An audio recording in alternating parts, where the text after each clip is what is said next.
we have a look at the inside of Dragon this morning. This coming from over the shoulder of Commander Steve Bowen and pilot Woody Hoburg, looking at the crew displays inside the Dragon spacecraft.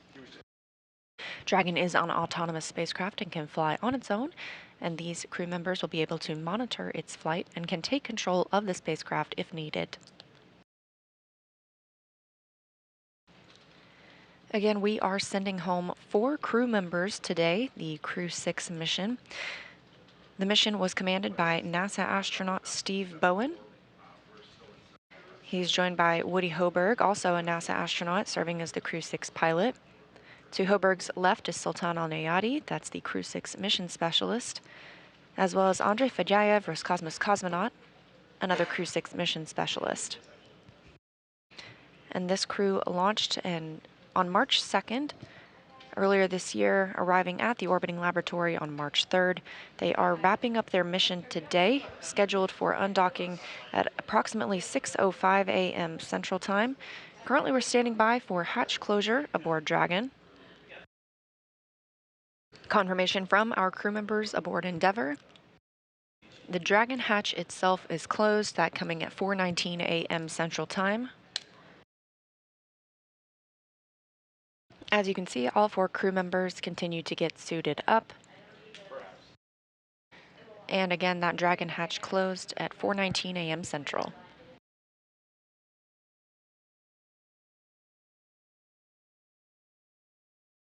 Our crew members on Crew-6, NASA astronauts Steve Bowen, Woody Hoburg, United Arab Emirates astronaut Sultan Alneyadi and Roscosmos cosmonaut Andrey Fedyaev, preparing to return home after 184 days aboard the orbiting laboratory. SpaceX Dragon, we had successful intercom checks. That's 5.2 and 4.010. It's Sunday, September 3rd, here at SpaceX headquarters in Hawthorne, California. We expect Dragon to push away from the space station at 4:05 a.m. Pacific, 7:05 a.m. Eastern with our Crew-6 astronauts. The crew is currently suited up and in the Dragon, and the station hatches are sealed and in preparation for departure. Standing by for undock burns 1 and 2.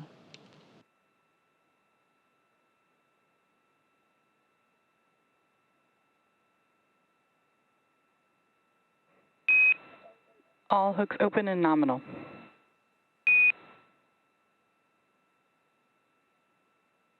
Copy, see the same.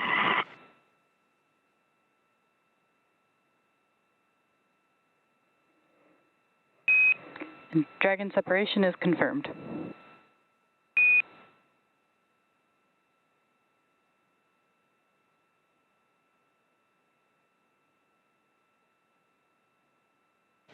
At 6:05 a.m. Central Time, and after 184 days on the International Space Station, Dragon has departed the orbiting laboratory, traveling 256 statute miles over the Pacific Ocean.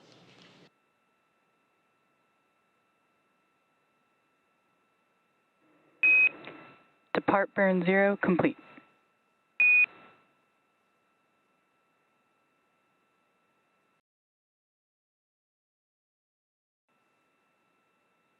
And with the successful undocking, again, that coming at 6:05 a.m. Central Time, right on time, Dragon, Endeavour, and Crew-6 begin their journey back to Earth. We're still monitoring from the International Space Station Flight Control Room here in Houston, but to give us perspective from the other side of the operations, I'll toss it back to Gary and Kate in Hawthorne.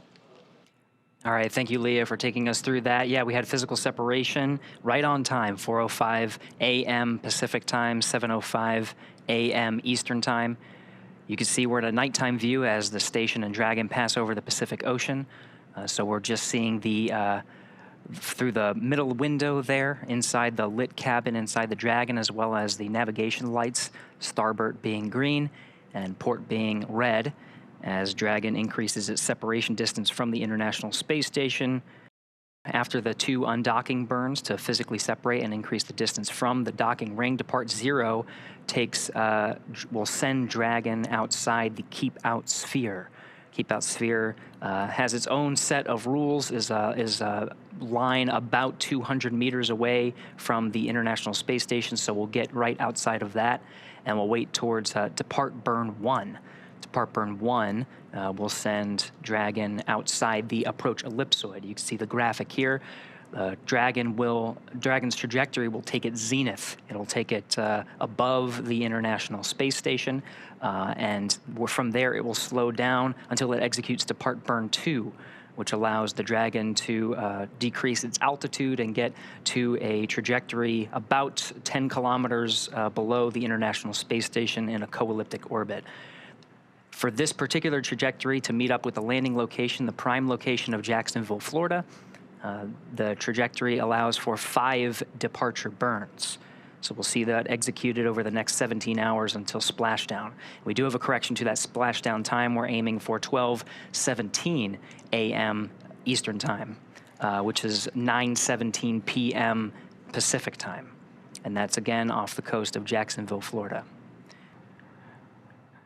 We hear Depart Burn 1 is complete and nominal. That's a good Depart Burn 1. Again, that sends a trajectory of Dragon outside the Keep Out Sphere and approach ellipsoid.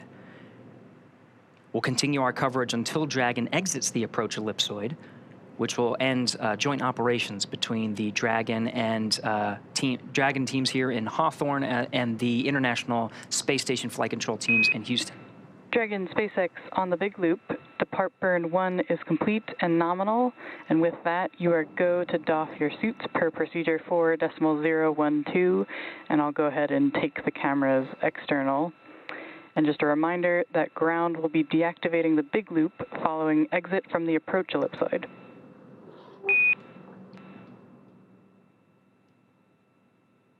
Copies moving into suit bouncing. Thank you for the cameras. And thank you, ISS. It's been an amazing 6 months. It's Crew-7 and 69 Soyuz. Continue Expedition 69 and into 70. Enjoy your visit, and we'll talk to you back on Earth. And Dragon Station, we copy. We're going to miss you guys, but it's good to see you go and get back to your families. Great job on the mission. Godspeed, and we'll see you splashing down safely here in about 17 hours. Great job. So again, the crew has doffed their suits. It allows a little bit more comfort as they begin their journey, which will take more than 17 hours from the time of undocking to the time they actually touch down in the Atlantic coast.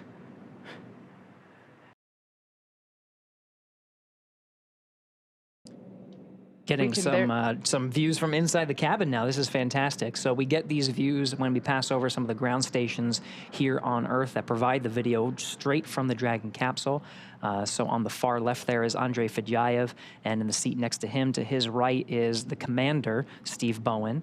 To his right is the pilot, Woody Hoburg. And then on the far side of the capsule from this view that you're seeing is Emirati astronaut Sultan Alneyadi. You can see they're in their launch and re-entry suits, and they have entered that even before our coverage started and performed a successful leak check. So really, they're just waiting for these next series of events, including the claw separation, trunk separation, and the deorbit burn. Yeah, you can just see, I love this view because you can notice the previous missions that this Dragon supported in the form of the mission patch stickers that are located there just over Andrey Fedyaev's shoulder, kind of like right above Woody's head from this particular view. This particular capsule is the Demo 2 capsule, the Crew 2 capsule, and the Axiom 1 capsule. So this capsule has been through this 3 times before. This is its fourth space flight. And I love that we are able to document those previous missions inside the capsule as a little nod to history. We do have deorbit burn start. You can see it on their displays, actually. They're, you can see those thruster firings on the left display there. So a quick recap, within the last 10 minutes, Dragon jettisoned its trunk and initiated the deorbit burn. For those operations, NASA and SpaceX closely coordinate with the United States Coast Guard to establish a safety zone to ensure public safety and for the safety of those involved in the recovery operations, as well as the crew on board the returning spacecraft. Multiple notices are issued to the mariners in advance and during recovery operations, and Coast Guard patrol boats are deployed to discourage boaters from entering the splashdown zones. We want to stress to the public the need to respect this safety zone. Recovering a spacecraft from the water is a hazardous operation, and any other boats interfering increases the risk to the astronauts in the capsule, the teams working to recover them from the water, and the safety of those that come too close. For the safety of the crew and your safety, we recommend you sit back and watch, as we'll be bringing you the best possible views of our astronauts' homecoming. Right now, Dragon is flying itself, so all the crew has to do is stay strapped in their seats and keep tabs on things. Great view there of being able to see exactly what the crew can see with respect to those Draco thrusters firing. We're now within the atmospheric entry phase of the return for the Crew-6 crew. Once again, the plasma buildup on the exterior of the capsule results in our inability to command or communicate with the Dragon capsule during this time. This is a great graphic indicating the trajectory. This is an ascending trajectory that Dragon is taking. So as Gary just said, over the Gulf of Mexico, across the Yucatan Peninsula of Mexico. So if you're tuning in from Central Florida, head outside right now, look up, because this looks like our first live view from the WB-57. That's right. This is a high altitude aircraft that has thermal imaging, so we're able to get some of those views of the Dragon vehicle in the middle of its entry interface. Again, we're about 4 minutes in. We have a tally-ho on the vehicle from the WB-57. And actually maybe about 5 minutes in at this point. So maybe a little bit more than 2 minutes. Again, there's some variation in the predicted 7-minute time period. It's not exact. We might hear a little early, a little later. There's that streak I was just mentioning. That's a live view, not thermal. This is heading towards the Atlantic coast of near Jacksonville, Florida. So a beautiful view, such a striking visual that we have for these nighttime splashdowns. Recovery teams are in position off the coast of Jacksonville, Florida.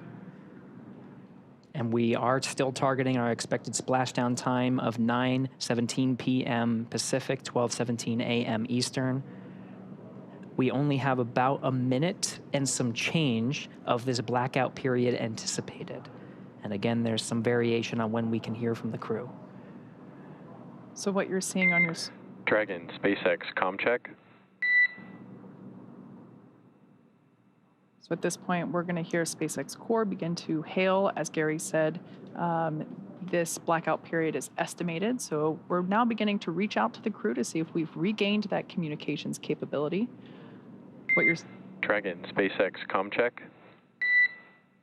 What you're seeing on your screen now is a live view of the thermal cam on the WB-57. SpaceX Dragon, And we hear Crew-6 from inside the cabin on the back end of the blackout. Copy, Dragon. We see a healthy flight computer. Expect automated chute deployment. SpaceX Dragon, copy.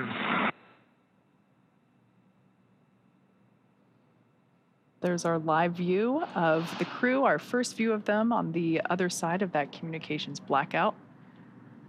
At this point in time, they are re-entering through the Earth's atmosphere over the coast of Florida, heading towards Jacksonville, Atlantic coast. Up next will be the deployment of the drogue parachutes, which should happen in about 2 minutes, just over 2 minutes. SpaceX Dragon, copy. Receive it. All right, so that call out, just letting the crew know that they can expect to have the initial parachute deployment, that is the drogue parachutes, and that those typically deploy about 18,000 feet. At that point in time, the capsule is going around 350 miles per hour. When the drogues are deployed, they're traveling around 350 miles per hour. At the time that the main parachutes are deployed, just seconds later, they'll be going around 120 miles per hour. Drogue pyros have fired, and we have good confirmation of drogue shoots. 2 drogues. It's a view from inside the parachute bucket.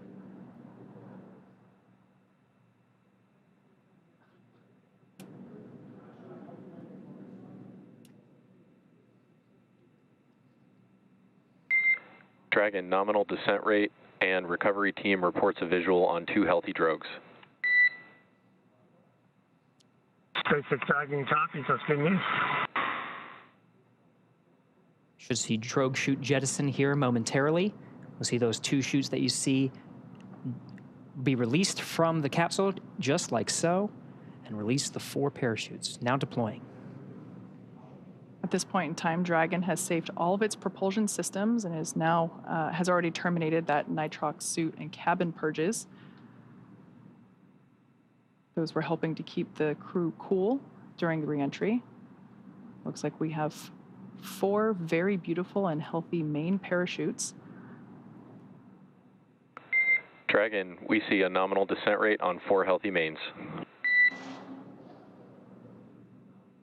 SpaceX Dragon copies, and SpaceX Dragon coming up on 1,000. So there's that confirmation. Copy, 1,000 meters. Confirmation of those 4 healthy chute deployments.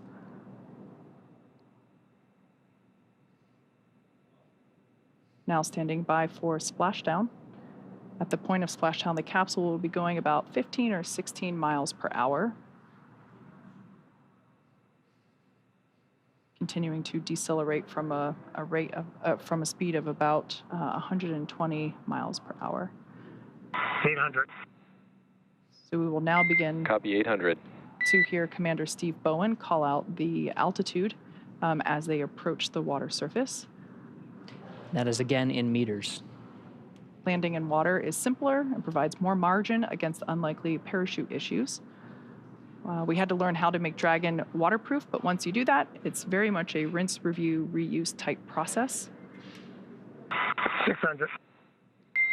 Copy, 600. 600 meters, and the descent rate is as predicted, meaning we're targeting that splashdown time in about a minute.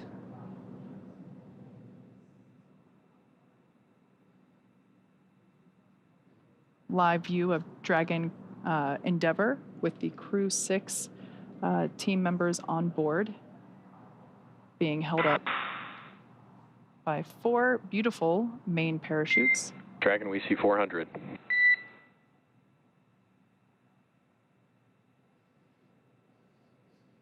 We're now about 400 meters above the ocean surface.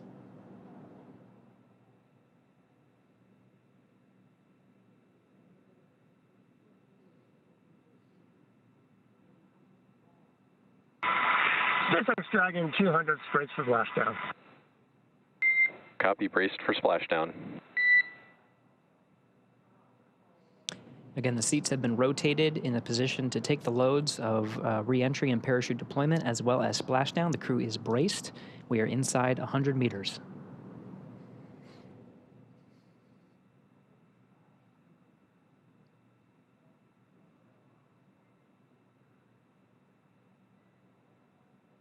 Dragon Endeavour continuing its slow descent.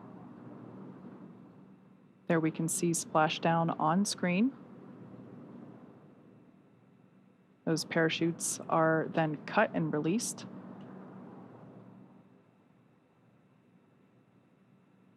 Dragon Endeavour has now returned home. NASA astronauts Steve Bowen, Woody Hoburg, Sultan Alneyadi, and Andrey Fedyaev. SpaceX Dragon splashdown. We are in water rough riding. Copy, splashdown, and we see main chutes cut. After a 17-hour return journey from space, Crew-6 is home. Thanks, SpaceX Endeavour. We greatly appreciate all the support from all the initial training through the launch, throughout the mission, keeping us abreast of all the status of the vehicle, and all the support all the way down. This has been incredible. Greatly appreciated. I look forward to working with you all again.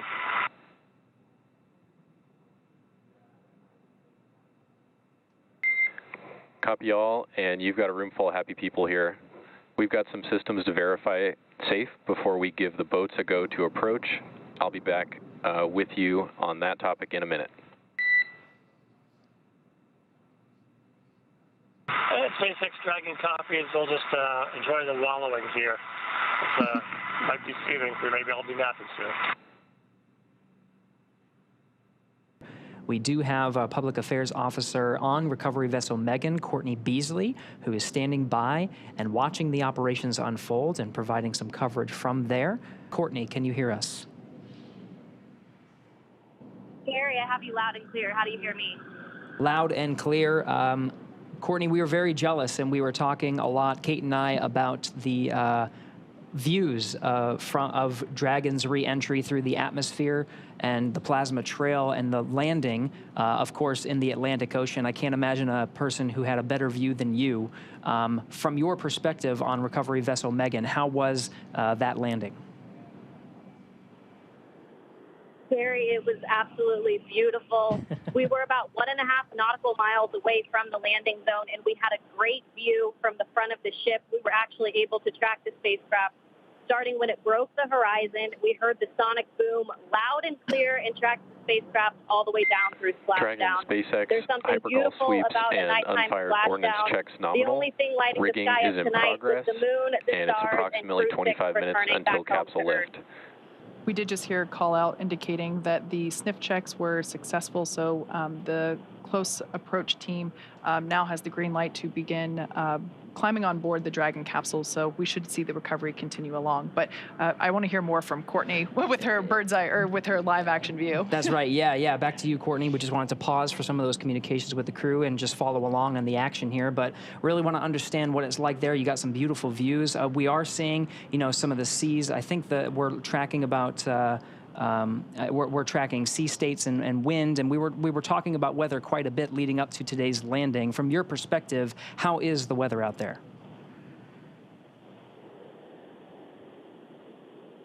Yeah, Gary, it's about 80 degrees out here right now with fairly clear skies. Like I said, we were able to track that spacecraft pretty good tonight. About 9-mile-an-hour winds out of the east. The waves are considered to be rolling waves, so they're not choppy, but they are pretty big and more spread out rolling waves. But weather-wise, I think the crew will like what they feel when they get out of that capsule today and take their first breath of fresh air back here on Earth. Just to get some appreciation of what it took to stage the recovery forces and be prepared for this moment, just really moments after Dragon splashed down. We saw some of those fast boats rolling out to make sure that they were getting the crew as quickly as possible. Can you give us a sense of what it's taken to make sure the recovery vessels were here at this moment? Yeah, absolutely. Our journey actually started several hours ago in Jacksonville. The MedOps teams and the recovery director boarded the first helicopter, and they were the first group to arrive on the ship about 4.5 hours before splashdown. So those medical teams took the time to get everything situated on the ship and ready to tend to the crew. And about 2 hours before splashdown, they deployed the fast boats into the water. I was actually on the second helicopter out, and we landed on the helicopter pad on top of the vessel about an hour before splashdown. And all of the teams have been hard at work since we touched down on the boat to get their various disciplines ready for Crew-6 to arrive home. Excellent, Courtney. And last question before we let you go is we're seeing some of the recovery personnel on the Dragon capsule preparing for its eventual lift onto recovery vessel Megan. What can we expect to see in the next few moments?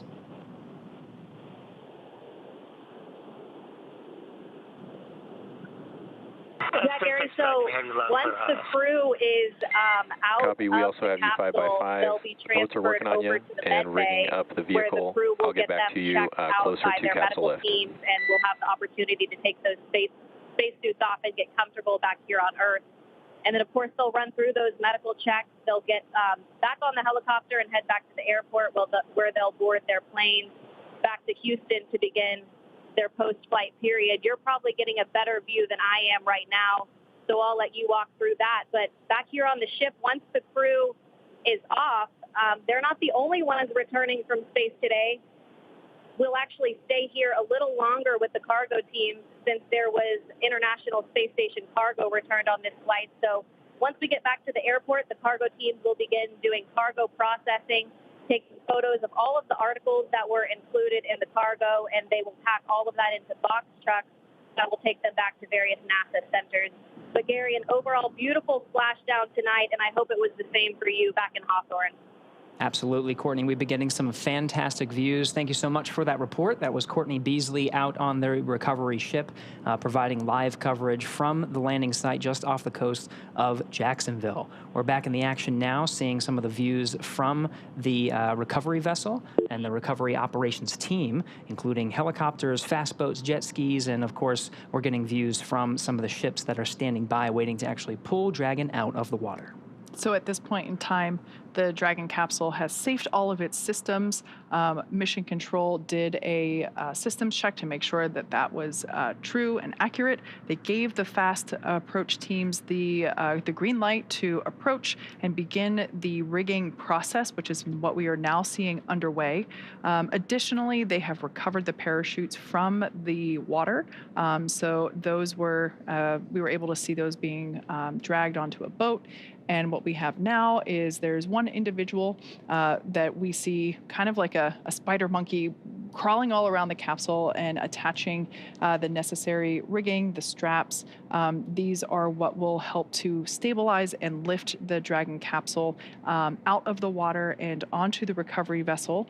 For tonight's operations, we are using our Atlantic Coast recovery vessel, Megan, and we, hopefully in probably like 30-ish minutes from now, it kind of varies depending on the sea states, which, as we can see, a little bit more waves than some other missions, but still well within the limits for recovery, really probably unfazing to the individuals that are out here doing the work as they train extensively for these operations, whether it's daytime or nighttime.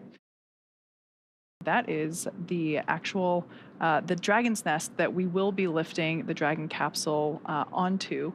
The lifting mechanism, it's kind of hard to tell right now, but that almost house-like structure over the end of the aft end of the boat will actuate downward, and then the straps will be used to lift the Dragon capsule, and then the whole thing will actuate back into the orientation that we see it here to help secure, or to place it and to secure the Dragon capsule in that nest.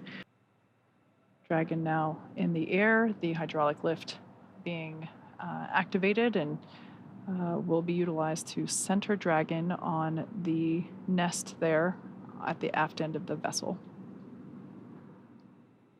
I love this view because you can see the state of the heat shield. It did such incredible work during atmospheric re-entry.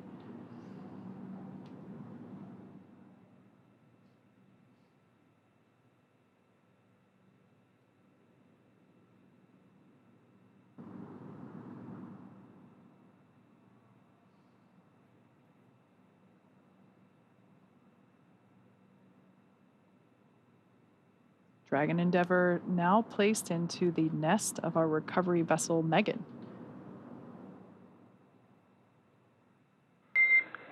Dragon, I'm noticing the cabin lights are off. I'm wondering if you had them off specifically for re-entry. SpaceX Dragon, we did, and you turn them on us. We're enjoying the nice calm lighting. What are you turning the back off again? Good. We're enjoying the lighting. We have to see what's going on outside this way. No worries on the lighting. Fine with the lights off. I'm imagining your re-entry was pretty amazing. Side hatch opening should be any minute now, and I think that's about it for me working with you all tonight. It's great to see you back. Steve, Woody, Sultan, Andrey, happy to have you back home safe. And we're happy to be back, and we look forward to catching up with you again real soon. Take care. See, the recovery team is open and waving to the crew.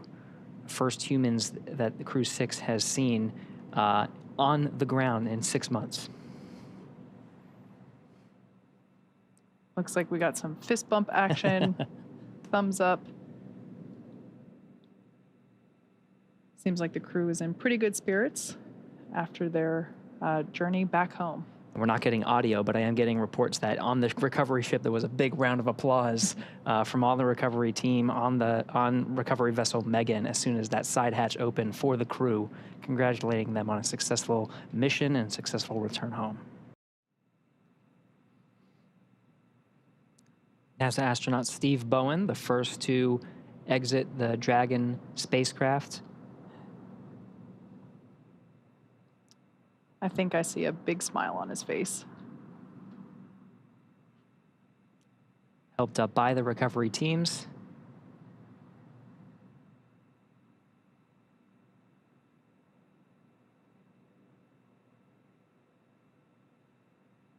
Now being seated in a rolling chair to help move him back to the medical bay, where he will get a quick checkout with the flight surgeon. And again, this is standard procedure. We can see some applause happening on deck. Looks like our pilot, Woody Hoburg, will be the next to egress. We are now standing by for egress of the remaining 3 Crew-6 members. We can now see Woody Hoburg making his way, pilot of Crew-6, making his way down the slide. Looks like some excitement, possibly some more applause happening off camera. Remaining inside are mission specialists Sultan Alneyadi and Andrey Fedyaev. Commander Steve Bowen has already egressed. Some more applause there on the deck of the recovery vessel.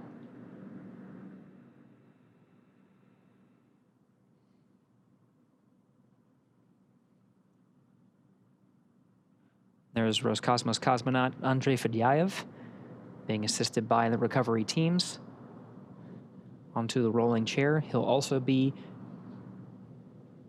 positioned over to the medical facilities. Last remaining crew member inside Dragon Endeavour now is Emirati astronaut Sultan Alneyadi, completing 186 days in space. Got some happy waves there from Andre. More applause. So once again, nominal operations are to assist all crew members to the medical bay. The return to gravity can be pretty jarring on the human body, so we slide them down a little Dragon fun slide, assist them into the wheeled chair, and roll them over to the medical bay. And just like that, the 4th crew member, 1 hour exactly on the nose since splashdown, has now egressed from Dragon Endeavour.